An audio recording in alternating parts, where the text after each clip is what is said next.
Bueno, muy buenas noches. Ante todo, pues agradecerle por la invitación que me ha brindado, especialmente al señor decano doctor Darío Atencio Guinea, dentro del marco de la celebración de la Semana del Administrador de Empresas 2022, cuyo tema es el rol del administrador frente a los actuales retos globales. La noche de hoy vamos a hablar sobre un aspecto muy importante para ustedes, mis queridos estudiantes, que ya están próximos a graduarse y van a pasar ya a la vida profesional y guarda relación con las obligaciones tributarias.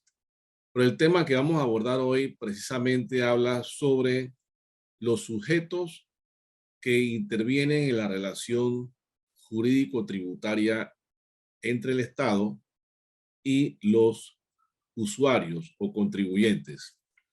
En ese sentido, la agenda de hoy que vamos a abordar, denominada sujeto a la obligación tributaria, abarcaremos en primera instancia el concepto de obligación tributaria, los tipos de sujetos y los tipos de contribuyentes u obligados tributarios. Empezamos primero por definir el concepto de obligación tributaria. La obligación tributaria viene siendo un conjunto de derechos, obligaciones, deberes y potestades que se originan por la aplicación de los tributos entre el Estado y los obligados tributarios. Es decir, la obligación tributaria puede ser diversa, puede ser el resultado del nacimiento de un impuesto como consecuencia del cumplimiento de ciertos parámetros llamados hechos generadores que dan nacimiento a una obligación tributaria. Para ser más específico, la ganancia del impuesto sobre la renta. La ganancia es el hecho generador que da nacimiento a la obligación de pagar el impuesto sobre la renta. Si no hay ganancia, no hay obligación. El hecho generador de ese impuesto es la ganancia. En el caso del impuesto de transferencia de bienes muebles y la prestación de servicios, la obligación de pagar el ITBMS, como ustedes saben, surge cuando usted compra un bien o paga un servicio. Y cuando se da esa transmisión de bien de un titular a otro, el que adquiere esa titularidad tiene que pagar un impuesto llamado ITBMS. Y entonces es allí cuando nace la obligación de pagar el ITBMS. Y estos son ejemplos muy puntuales para que podamos entender de una manera más práctica los conceptos teóricos que estoy en este momento exponiendo. En sí, hay dos clases de obligaciones. Unas son las materiales y las otras son las formales. Las obligaciones materiales precisamente son las que involucran la obligación de pagar un impuesto. Llámase impuesto de renta, impuesto de ITBMS, impuesto de inmueble, impuesto de enajenación de ganancia capital, impuesto de aviso de operación, seguro educativo, seguro social.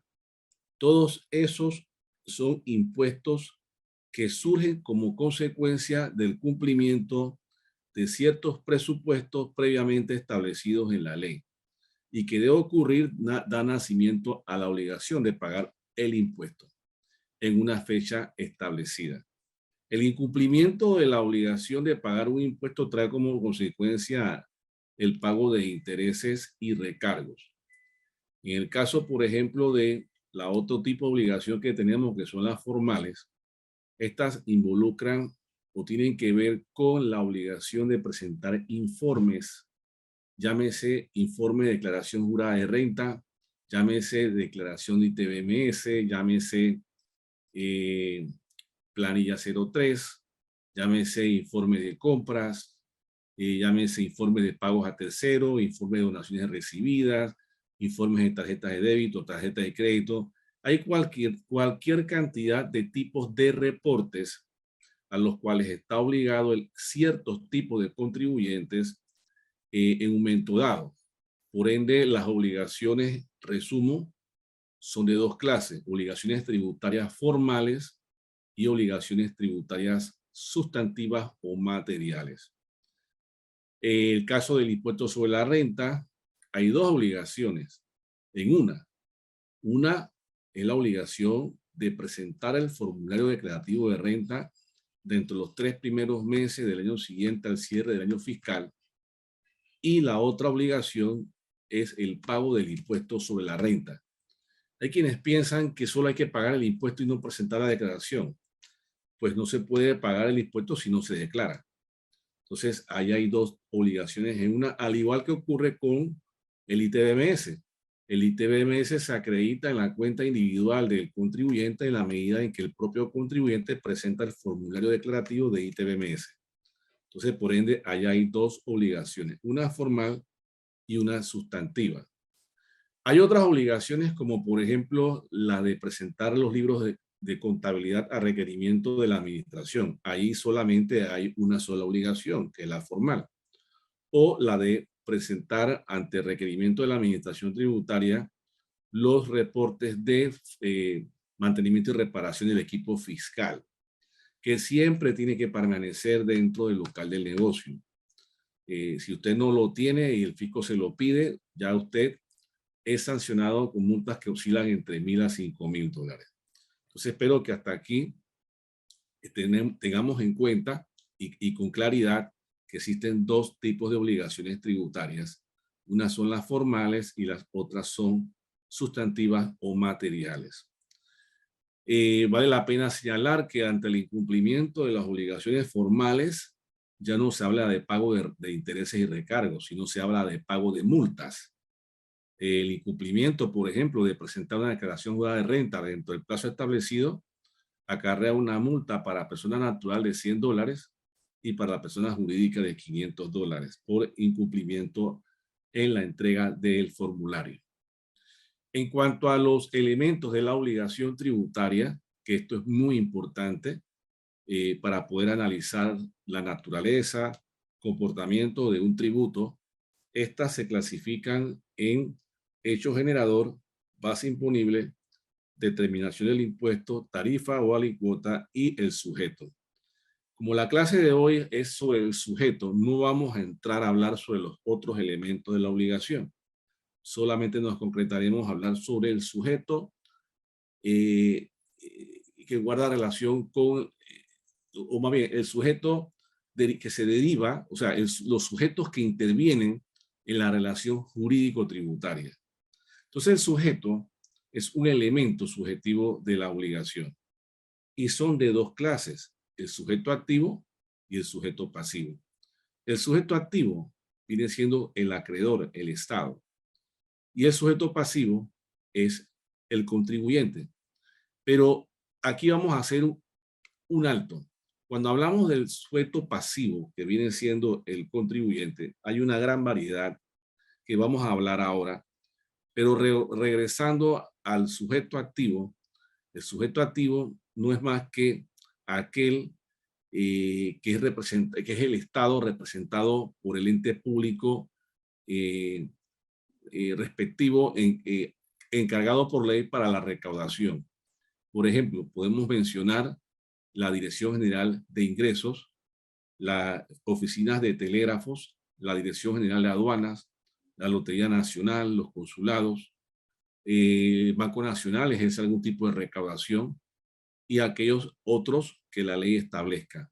Todas estas son entidades recaudadoras que vendrían a ser el sujeto activo o más bien vendrían a ser el ente recaudador que representa el sujeto activo, que en este caso es el Estado y que tiene la función de recaudar por medio de estas entidades y quienes tienen la facultad de recaudar se llama agente de manejo.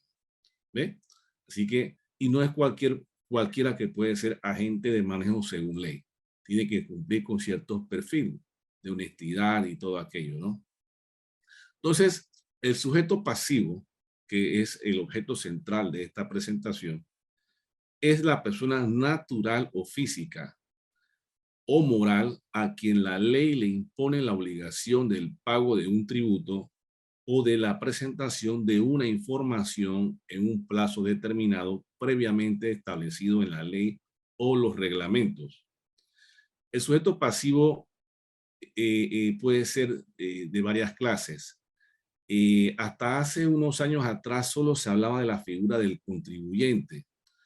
También se hablaba del agente retenedor, pero con la ley 76 del 2019, que crea el nuevo Código de Procedimiento Tributario y cuya ley aún no está en vigencia porque lo han ido postergando los gobiernos, pues en mi opinión no ha habido voluntad política de hacer que esta ley entre en vigencia, pues la misma es una ley que exige y demanda una eficiente prestación del servicio público y que el incumplimiento de esa eficiencia requerida en la prestación del servicio público trae como consecuencia algunas sanciones que pudieran aplicarse a los servidores públicos que actúan de manera temeraria en contra del contribuyente, y por ende esta ley la han querido postergar, o más bien la han estado postergando de cada año, ¿verdad? Cada año, porque evidentemente exige y demanda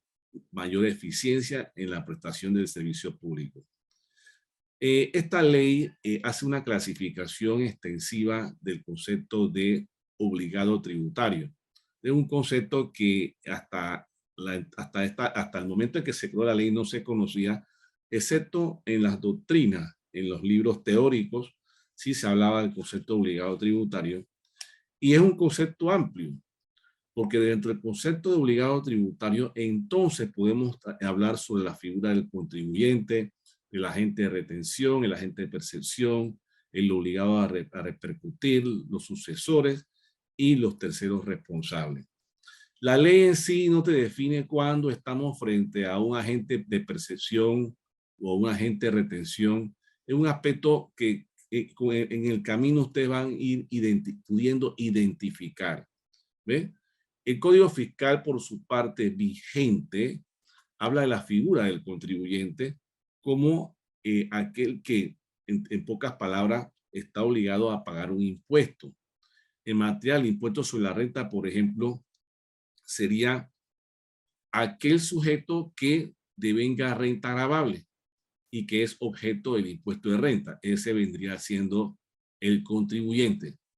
¿Ve? Pero también hay otras clases de sujetos pasivos, como el agente retenedor, que no es más que el obligado a retener el impuesto y entregarlo al fisco, como es el caso del ITBMS. En el caso del ITBMS, podemos decir que el contribuyente en sí, quien paga el impuesto, es el consumidor, pero quien está obligado a retenerlo y entregarlo al fisco es el comercio. El comercio, por su lado, en el caso del ITBMS, sí considera al comercio como el contribuyente, porque es quien le entrega realmente el dinero. Sin embargo, si lo vemos desde el punto de vista teórico, pues la figura ideal aquí es agente retenedor para efectos de referirnos a la empresa o el comercio que está obligado a retener el ITBMS o a cobrar el ITBMS que paga el contribuyente. Entonces aquí tenemos pues la figura del agente retenedor. Tenemos también la figura del agente percepción, que es el obligado a percibir un tributo e ingresarlo al fisco. Pareciera ser que el agente de percepción y retenedor pudieran ser como similares, como sinónimos.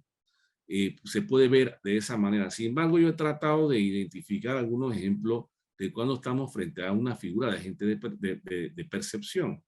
Y en mi opinión, quizás esté equivocado, pienso que puede ser en los casos de aquellos bancos autorizados por el Estado a percibir impuestos por parte del contribuyente, y el banco entonces a su vez está obligado a remitir ese dinero al Tesoro Nacional. Tenemos la figura del sucesor a título universal, que son los derechos y obligaciones del contribuyente fallecido, ejercido en su caso cumplido por el sucesor a título universal. Es decir, hay una expresión por ahí que se dice que de los impuestos nadie se salva, ni siquiera de la muerte. tiene mucha razón. ¿Por qué? Porque puede ser que el fallecido pues, se libró en la vida de pagar el impuesto, pero no sus hijos, no quienes lo va a suceder. Si la administración tributaria se percata de un juicio de sucesión que se está celebrando para suceder los bienes del causante, del fallecido, la administración tributaria perfectamente puede solicitar su inclusión dentro de ese juicio a efectos de que se le dé los bienes del causante para poder satisfacer el crédito a favor del Tesoro Nacional hasta ese momento debido. Por eso que importante que ustedes conozcan eso, porque uno no solo sucede los activos, sino también las deudas y las obligaciones del causante. Entonces, los sucesores a título universal también son un tipo de obligado tributario. Tenemos los terceros responsables, que constituyen aquellos de manera solidaria, personas determinadas por la ley, para que puedan, puedan ser llamadas para cumplir con el pago de un impuesto. ¿Ve? Pudiéramos hablar, por ejemplo, quizás del caso del impuesto de enajenación de ganancia de capital en venta de acciones, en donde allí quien tiene que pagar el impuesto es el comprador de las acciones, más no el vendedor. Sin embargo, si el comprador no paga el impuesto, entonces el vendedor quien tiene que hacer el pago del impuesto de manera como tercero responsable. Entonces, también existe recientemente la figura del gran contribuyente, que de hecho para los años 2010 aproximadamente se crea una subdirección de grandes contribuyentes. No es sino hasta ahora con la resolución 201-6990 del 23 de septiembre del 2022, por el cual se crea la categoría de gran contribuyente de la Dirección General de Ingresos y se establecen sus criterios de clasificación y actualización. Lo cierto es que esta nueva categorización o clasificación es para efecto del registro único de contribuyentes. Hasta el momento no veo, excepto que sea una clasificación, no vemos ninguna intención de gravar con un impuesto más oneroso a este tipo de empresas, más que pues una simple clasificación. En otros países, por ejemplo, en el tema, en la época de la pandemia, sí se estableció esta categoría, pero fue para gravar a este tipo de contribuyentes con un impuesto solidario de COVID, por llamarlo de esta manera. Pero en Panamá nunca se vio como un sector al cual pudieran caerle el Estado a fin de poder crear un impuesto parafiscal, en mi opinión, pudo haber sido, sino que la opción que obtuvo el gobierno fue simplemente pedir un apoyo solidario a los funcionarios públicos.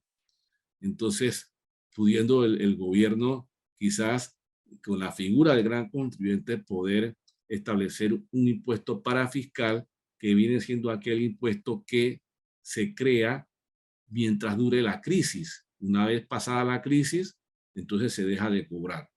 En otros países como en Colombia, un impuesto parafiscal vendría siendo el impuesto sobre la guerra, un impuesto de guerra le llaman así, que ustedes saben que Colombia eternamente ha estado en conflictos bélicos internamente y evidentemente el usuario, el contribuyente, está llamado a pagar un impuesto de guerra para hacer frente a esas situaciones bélicas que mantienen en Colombia por año.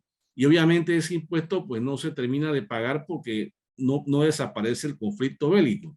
Pero en términos teóricos, el impuesto parafiscal es un impuesto extra presupuestario que se crea con la finalidad de poder cubrir una crisis y por eso se caracteriza de ser un impuesto transitorio.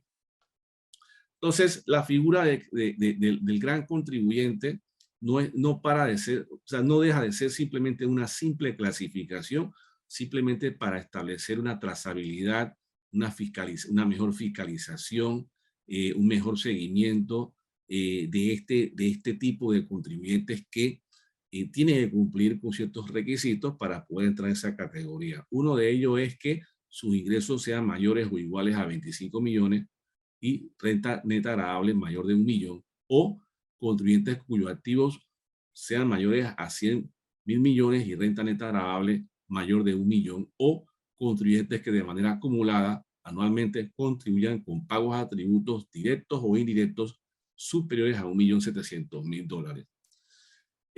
Así es que eso es lo que les puedo decir. Esta ley o esta resolución entraría a regir a partir del próximo año, esta categorización, y evidentemente es el fisco el que va a identificar cuando un contribuyente entra en esta categoría con la declaración jurada de renta del año anterior. Entonces, decíamos hace un momento que el impuesto sobre la renta, el artículo 694 del Código Fiscal establece que es objeto de este impuesto la renta gravable que se produzca de cualquier fuente dentro del territorio de la República de Panamá, sea cual fuere el lugar donde se perciba. Y contribuyente, tal como se usa el término en este título, es la persona natural o jurídica, nacional o extranjera, que percibe la renta gravable objeto del impuesto. Entiéndase por persona natural la persona física, usted, yo, el asalariado, el profesional que actúa por cuenta propia independiente, el técnico, el independiente. Ellos son personas naturales, físicas. ¿Ve? También pudiera ser que usted cree una sociedad, una sociedad de persona natural para efecto de llevar a cabo una actividad económica. También puede ocurrir, ¿no?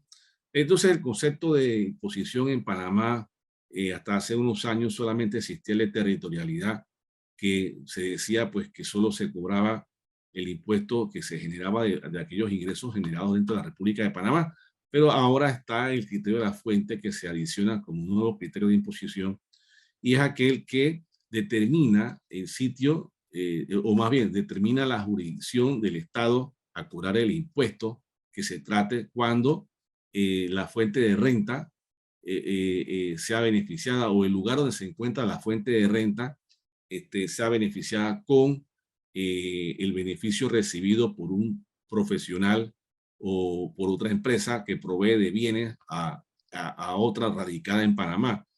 Un ejemplo quizás más claro y más tangible pues, es cuando una empresa panameña o de fuente de renta panameña ubicada en el territorio nacional recibe un beneficio de una prestación de servicio por un extranjero radicado en el afuera, en otro país, y esta empresa panameña tiene que pagar los honorarios profesionales prestados por ese extranjero que no pisó suelo panameño, sino que prestó el servicio desde México. En esos casos, entonces, Panamá, la empresa panameña, una vez que deposita en cuenta los honorarios profesionales a ese extranjero radicado en México, tiene que retener el impuesto de renta correspondiente de ese contribuyente extranjero, que sin ser contribuyente formalmente en Panamá, sí está contribuyendo con el Estado panameño, porque está generando un ingreso de fuente de renta panameña, y por ende, esa empresa panameña está obligada a retener, toda vez que ese extranjero, como no es contribuyente inscrito en Panamá, es sujeto al impuesto de renta. ¿Ve? Así como también, en mi opinión, y a contrario censo de otros expertos que indican que el ITBMS tampoco, el extranjero no es sujeto al ITBMS, en mi opinión sí, por efecto de que a raíz de la ley 6 del 2005, ya el concepto meramente territorial en materia de impuesto de renta e incluso en materia de TDMS ya dejó de ser, para aplicarse el nuevo concepto también de criterio de la fuente. Entonces, el artículo 81 del decreto 98 del 27 de septiembre del 2010 define quiénes son considerados contribuyentes y te dice que son las personas naturales o jurídicas, independientes. A ver, que aquí no veo muy bien qué dice la pantalla, de su nacionalidad, domicilio o residencia, que perciban o devengan rentas gravables. Es decir, usted puede tener una fundación de interés privado, por ejemplo, y ustedes saben que las fundaciones de interés privado no están obligadas a presentar declaración jurada de renta. Sin embargo, si esa fundación de interés privado devenga renta gravable, está obligada a presentar la declaración jurada de renta. Por eso que indica este parágrafo, dice, son considerados contribuyentes las personas naturales o jurídicas, independientemente de su nacionalidad, domicilio o residencia, fíjense, que perciban o devengan rentas gravables. Repito, el extranjero en México que sin estar en Panamá recibió una renta gravable de fuente panameña. Entonces ese extranjero es sujeto al impuesto sobre la renta y quien tiene la obligación de reportar ese impuesto no es el contribuyente extranjero, sino la empresa panameña como agente de retenedor y deberá tributar y entregar el dinero retenido al Estado. De lo contrario, se convierte en solidario responsable y tendría que pagar el impuesto con su pecunio. Ese es el castigo. Además de no poder deducirse el gasto, porque si no entrega ese dinero, no podrá deducirse el gasto de honorarios profesionales pagados. Otro tipo de empresas que son sujetas que son denominados contribuyentes, son los fideicomisos constituidos conforme a la ley, las sucesiones hasta cuando se efectúe la adjudicación de los bienes, las sociedades accidentales y cualquier entidad que perciba o devenga renta gravable. Llámese sociedades accidentales los consorcios, que son sociedades que se forman para un proyecto específico, toda vez de que el proyecto es tan grande que una sola empresa no es capaz de poder llevarlo a cabo y tiene la necesidad de unirse con otras empresas y conforman entonces una sociedad accidental que muchas veces hemos escuchado por ahí, el consorcio tal, se va a dedicar a construir la carretera tal, porque en fin, está compuesto por dos empresas o más. Entonces, en cuanto a formas de tributar impuestos sobre la renta, podemos decir, mis estimados estudiantes, que entiendo que hay administradores, contadores, mercadólogos, me parece que es el término, no recuerdo, pues todos ustedes algún día van a ser profesionales independientes. Quizás algunos empiecen por ahí, quizás más adelante, pero tienen que saber que todos ustedes son potenciales sujetos obligados tributarios. Son potenciales. Todos los ingresos que usted genere aquí como consecuencia de la actividad económica que usted realice está sujeta al pago del impuesto porque son ingresos gravables. La ley establece y enumera cuáles son los ingresos gravables y cuáles son ingresos no gravables, porque hay ingresos que definitivamente por su naturaleza no son sujetos a imposición, como por ejemplo los premios de lotería, los casinos, las indemnizaciones que se pagan a los trabajadores, por ejemplo, o las que se pagan por pólizas de seguro a personas afectadas por un accidente de tránsito. Ese tipo de indemnizaciones no son sujetas al impuesto de renta porque no son gravables y está definido en la ley. Entonces, dentro del formulario declarativo de renta de persona natural, vemos que este formulario lo utilizan los asalariados, los profesionales, las sociedades civiles y las anónimas. Es decir, y disculpen por la imprecisión, en las declaraciones de renta de persona natural, tenemos que pueden usarlo los asalariados, los comerciantes, los profesionales y los independientes, un solo formulario. En el caso de las declaraciones de personas jurídicas, hay como 8 tipos de formularios diferentes y allí entonces son las sociedades civiles, las sociedades anónimas, las sociedades en comandita, las colectivas, en fin, las cooperativas, todo ese tipo de sociedades que tienen personalidad jurídica. Ellos declaran en formularios especiales diseñados para ellos. ¿Ven? Entonces, en cuanto a la persona natural, repito, están los asalariados y los profesionales, los comerciantes, los independientes, que han decidido llevar a cabo una actividad económica, pero como persona natural. Y el RUC de la persona natural es la cédula, ¿ve? A diferencia de la persona jurídica, que ellos tienen que inscribirse en el registro público y esta persona jurídica, obviamente, al momento en que se hace su inscripción, se le inscribe en una ficha y esa ficha vendría siendo prácticamente uno de los componentes del registro único de contribuyentes. Una vez que ya se inscribe en el registro público, ya corresponde a la empresa inscribirse como contribuyente del impuesto de renta en la Dirección General de Ingresos, siempre que vaya a operar, porque hay sociedades anónimas o personas jurídicas que se constituyen en el registro público, pero todavía no deciden operar, se mantienen ahí por años. Porque no necesariamente cuando te inscribes en el registro público tienes que necesariamente inscribirte como contribuyente. Te vas a constituir como contribuyente cuando ya usted empiece a generar ingresos gravables o cuando ya realmente se haga efectiva el inicio de la operación. Entonces, dentro de los tributos que paga una persona natural, llámese asalariado, comerciante, independiente, está el impuesto causado sobre la renta que se genera como consecuencia de la actividad económica dentro del año fiscal, que es de enero a diciembre de determinado año. También existen periodos especiales, pero el periodo general es del 1 de enero al 31 de diciembre. Durante ese periodo usted está generando renta agradable, pero también está generando costos y gastos. Y cuando usted resta el exceso de ingresos sobre el costo y gastos, ese exceso es llamado ganancia o renta agravable, y esa renta agravable genera un impuesto causado. Es el impuesto que se causa como resultado del exceso de ingresos sobre costo y gastos dentro de un periodo fiscal. Es el impuesto causado sobre renta que se paga para la persona natural hasta el 31 de marzo y la jurídica también. La ley dice que hasta el 15 de marzo la natural y la 31 la jurídica, 31 de marzo, pero en la práctica usted puede estar sin pagar intereses y recargo hasta el 31 de marzo la natural y jurídica. Lo que sí tiene que presentar declaración jurada de renta de la natural antes del 15 de marzo, porque lo contrario le acarrea una multa. Y en el caso de la persona jurídica, antes del 31 de marzo, la presentación de declaración jurada de renta. Y la única forma de que usted se exima de pagar una multa, si no tiene la declaración a tiempo, es que usted solicite una prórroga de un mes. Esa prórroga para la persona natural es de hasta el 15 de abril y para la persona jurídica hasta el 30 de abril. Otro de los impuestos que se pagan dentro del formulario declarativo de renta es el impuesto sobre la renta estimado.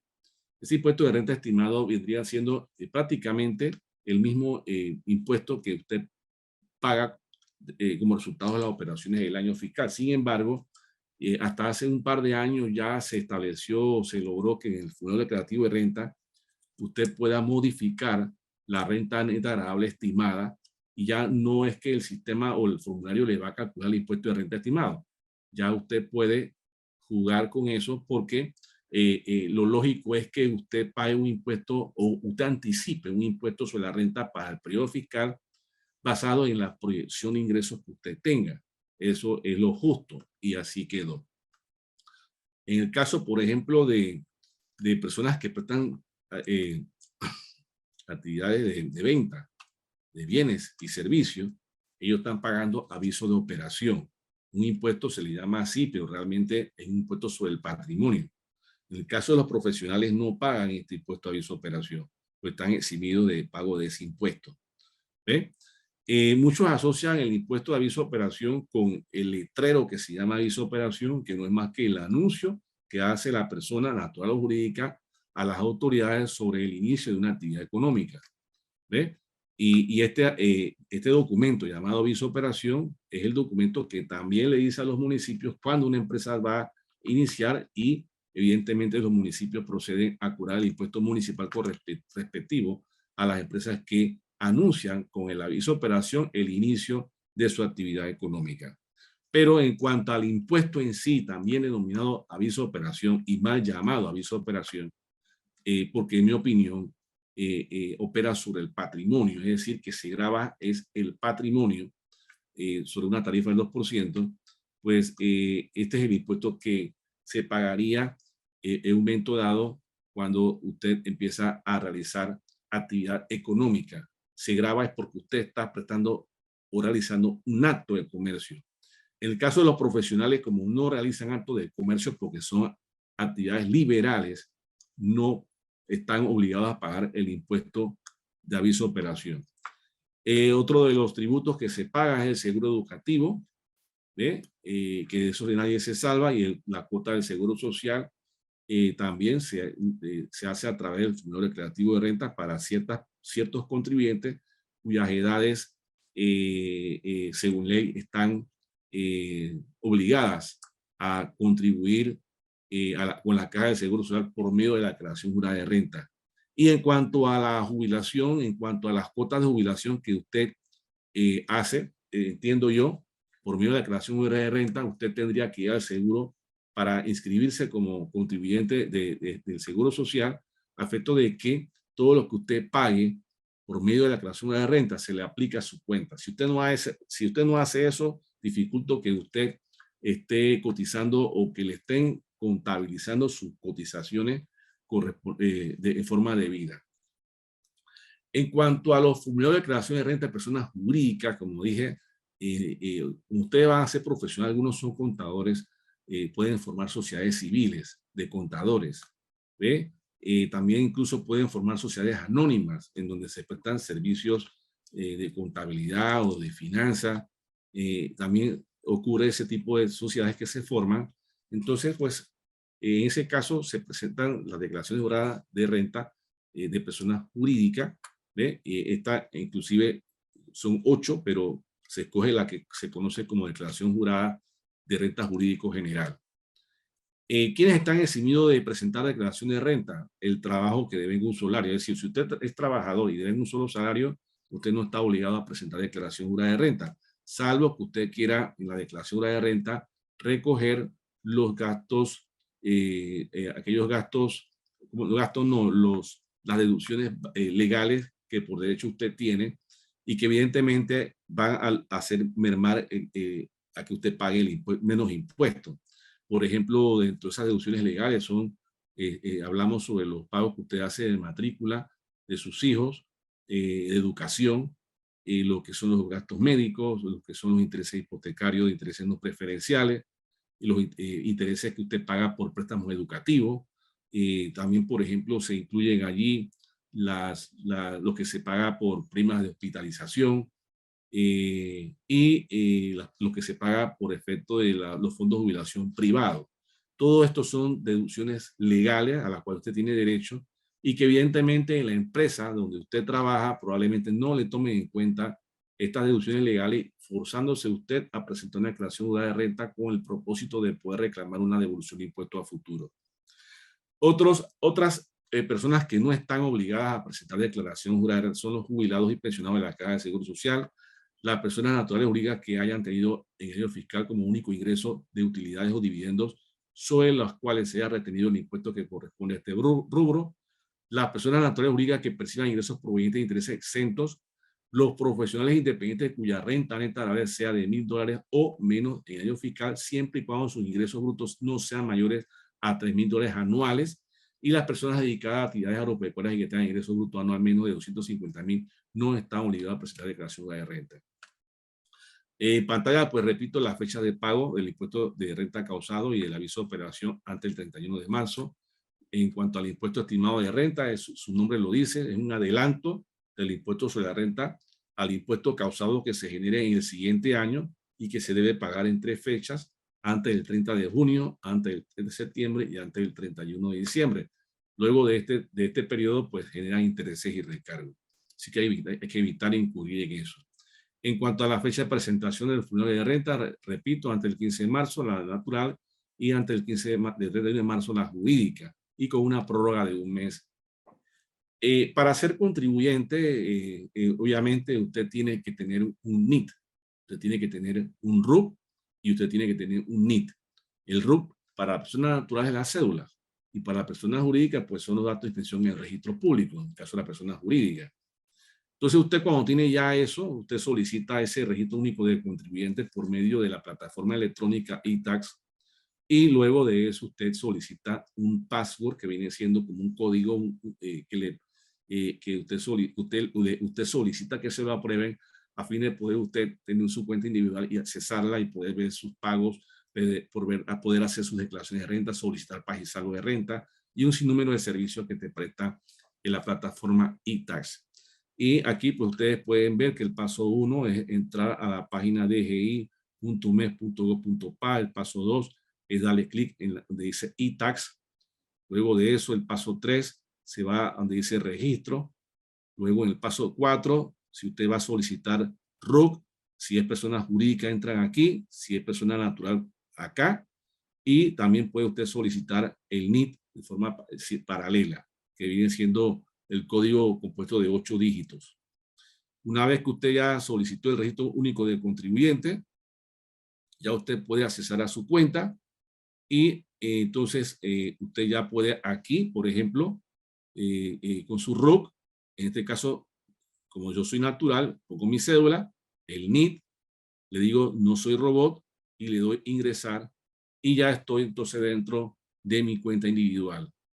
Ya seguidamente el DGI inmediatamente me avisa que tengo algunos correos o mensajes de notificación a los cuales yo tengo que darle lectura. Del lado izquierdo de la pantalla hay un menú y dentro de ese menú usted puede escoger la opción que corresponda: presentar declaración jurada de renta, solicitar paz y salvo, ver estado de cuenta, en fin. Esto es muy fácil, lo único que usted tiene que meterse a navegar, eso no muerde. Es importante que usted se meta porque es la única manera de aprender. Muy pocas escuelas de tributación hay y las que hay son caras. La verdad es que eso se aprende de manera autodidacta, así lo aprendí yo y con el tiempo ya me fui pagando mis cursitos, pero yo aprendí fue atreviéndome. Esa es la verdad. Entonces, ¿qué se requiere para presentar el formulario de renta? Bueno, tienes que tener todas tus facturas organizadas, obviamente tus facturas térmicas, sacarle copia. Ahora está entrando la moda de la facturación electrónica, el otro año ya muchos vamos a estar en eso. Las facturas deben corresponder al año fiscal, las que usted va a utilizar para la declaración de renta. Es decir, las facturas de ingresos, costos y gastos tienen que ser del año fiscal que usted va a declarar, no puede ser de otro. Los gastos deben guardar relación con la actividad del negocio. No puede usted meter gastos que sean personales o de supervivencia, porque esos gastos no son deducibles. Las facturas, para que sean deducibles, deben ser facturas fiscales. O sea, el gasto es reglado. El gasto fiscal es reglado. No puede ser cualquier gasto. No puede ser cualquier gasto documentado. La documentación de un gasto deducible tiene que cumplir con ciertas reglas. Entonces, para preparar la declaración de renta, tiene que hacerlo en base a la Biblia, que se llama Decreto Ejecutivo 170 del 93 y el Código Fiscal. Eso es importante. Algunos gastos deducibles para una persona natural profesional. Podemos hablar de la apreciación del auto, los intereses y comisiones bancarias, celulares, lavandería, traje, vestido de trabajo, gasolina, mantenimiento y reparación de auto, alquiler de oficina, alquiler de auto, donaciones, seguro de auto, salarios, prestaciones laborales, seguridad, cuota de mantenimiento. Esos son algunos de los gastos que generalmente una persona natural asalariada, una persona natural profesional puede tener. Como dije, un asalariado no está obligado a presentar declaración jurada de renta a no ser que genere otros ingresos gravables, y en ese caso tendría que declarar los ingresos obtenidos en la empresa donde trabaja, más los honorarios profesionales que genera por otro lado, o alquileres, porque hay gente que se dedica a alquilar y se dedica a prestar servicios de contabilidad. En sí son multifacéticos, entonces generan ingresos por diferentes fuentes. Entonces tienen que declarar todo eso porque la riqueza o los ingresos se declaran de forma acumulada. Entonces, para presentar la declaración jurada de renta, usted va al menú en la parte izquierda, selecciona donde dice declaración jurada y documentos, se va donde dice presentación de declaración jurada, ¿ve? Y aquí entonces usted selecciona el tipo de formulario que va a utilizar, porque aquí hay un pocotón de formularios. Usted va a elegir declaración jurada de renta de persona natural, asalariada, profesional, independiente. La declaración de renta es anual, así que usted pone anual, pone el año que va a declarar, le da a aceptar y luego le abre el formulario declarativo de renta. Obviamente esta charla no es para hablar del formulario declarativo de renta, pero sí quería que ustedes tuvieran bastante claro cuáles son las obligaciones que ustedes al salir de la universidad van a tener que cumplir, y que la vida no es solamente pues respirar y comer y ir a la playa, sino que también hay obligaciones y hay leyes que establecen esa obligación, y ustedes como contadores, como administradores, si van a asesorar bien a sus clientes, tienen que tener muy claro la parte impositiva porque es clarísima. En cuanto a quiénes son contribuyentes de ITBMS, pues aquí se consideran ITBMS las personas naturales, las sociedades con o sin personalidad jurídica que realicen operaciones grabadas y que actúen como transferencia de bienes corporales muebles y o prestadores de servicios cuyos ingresos brutos promedio entre 10.000 valores mensuales o mayores de 36.000 anuales. Estos están obligados a presentar una declaración jurada del impuesto de transferencia de bienes muebles y la prestación de servicios. Es decir, que en el año inmediatamente anterior que usted hizo actividad, si usted declaró ingresos anuales por el orden de $36,000 o más, ya usted a partir de enero del siguiente año usted se convierte en agente retenedor del ITBMS y tiene usted que cobrarlo en la factura, incluirlo en la factura y todos los meses presentar la declaración correspondiente al fisco. Ya eso es importante que ustedes sepan que ustedes como profesionales pudieran ser declarantes de ITBMS, pudieran, ¿ve? Así que importante. Otra de las obligaciones que ustedes tienen que tener muy claros, muchachos, futuros colegas, es que son las obligaciones de facturar todas sus operaciones. Los artículos 11 y 12 de la ley 76 de 1976, la cual ha sufrido muchas modificaciones, establece que la obligación de los contribuyentes, ya sea personas naturales o jurídicas, a utilizar equipos fiscales o a documentar sus operaciones de transferencia de bienes y prestación de servicios mediante la expedición de factura o su equivalente. ¿Ve? Así que esto es importante y hasta hace poco salió la obligatoriedad de la implementación o del uso de la facturación electrónica, la cual generó mucha polémica entre los abogados y algunos sectores profesionales por considerar que ellos no se les debía aplicar esta obligatoriedad. Sin embargo, en mi opinión, no debe haber excepciones a la regla. Todos debemos tributar y la única manera de que el fisco pueda llevar a cabo una fiscalización y un control por medio efectivo es a través de la facturación electrónica. Bueno, eso es lo que pienso yo. A ver, otra de las obligaciones que ustedes tienen que tener claro es que su cliente o la empresa donde usted trabaja tiene que estar al día en los libros legales. El artículo 87 del Código de Comercio establece la contabilidad de todo comerciante será llevada por un contador o contador público autorizado cuya idoneidad haya sido otorgada por la Junta Técnica de Contabilidad del Ministerio de Comercio e Industria. Todo comerciante está obligado a tener sus registros de contabilidad al día. Se entenderá que los registros contables están al día cuando sus entradas están hechas mensualmente en los registros indispensables dentro de los 60 días siguientes al mes correspondiente. Las infracciones se harán acreedores a una multa de 100 a 500 balboas por cada mes de atraso en su contabilidad. Entonces, esto es importante, estimados, que sepan que hay que dar importancia a los registros contables, ya sea por medios manuales o por medios electrónicos. Ahora, pues, existen programas enlatados y software en la nube que les permite a usted poder llevar los registros contables de las operaciones de su empresa, ¿no? Y bueno, hasta aquí, no sé si terminé antes. Si tienen alguna pregunta, prefiero que abramos un espacio hasta que se termine el tiempo para que podamos conversar sobre el tema del día de hoy.